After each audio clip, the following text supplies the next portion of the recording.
আসসালামু আলাইকুম গাইস, সবাই কেমন আছেন? অনেকদিন পর একটি নতুন ভিডিও নিয়ে আপনাদের সামনে হাজির হলাম। আজকে সন্ধ্যা থেকেই অনেক মিষ্টি মিষ্টি কিছু খেতে ইচ্ছে করছিল, তাই ভাবলাম একটু ফ্রুট কেকই বানিয়ে ফেলি।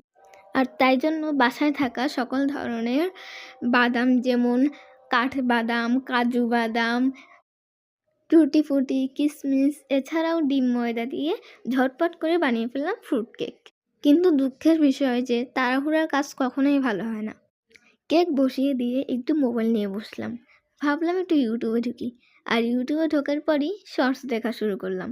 এরকম একটা দুটা শর্টস দেখতে দেখতে কখন যে সময় কেটে গেল বুঝতেই পারলাম না। আর ওদিকে আমার কেক পুড়ে ছারখার।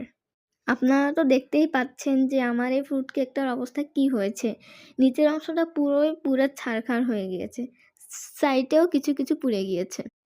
কিন্তু আমরা বাঙালি, বাঙালির মাথায় তো অনেক বুদ্ধি। দেখুন, পোড়া অংশকে কেটে কিভাবে খাওয়ার উপযোগী করে তুলেছি। কেকটা চুলায় বানানো, কিন্তু উপরে একটা সুন্দর কালার এসেছে। আমার থেকে মনে হয় এটা উপরে বাটার দেওয়ার কারণে এটি হয়েছে। আপনাদের কেউ জানা থাকলে অবশ্যই আমাকে কমেন্ট করে জানাবেন। কেকটা চুলা থেকে নামানোর সাথে সাথেই আমরা কাটিং করা শুরু করে দিয়েছি, কিন্তু আপনারা অবশ্যই কেক ঠান্ডা করে তারপর কাটিং করা শুরু করবেন। তবে গরম গরম কেক বানিয়ে খাওয়ার মজাটাই একমাত্র কেক বেকাররাই বুঝতে পারে। কেকের নিচের দিকটা পুড়ে গিয়েছে, তবুও খেতে কিন্তু অসাধারণ হয়েছিল। কামড়ে কামড়ে যখন টুটি ফুটি বাদাম পড়েছে, মনটা ভরে গিয়েছে খুশিতে। ভিডিওটি ভালো লাগলে প্লিজ সাবস্ক্রাইব করে দিবেন।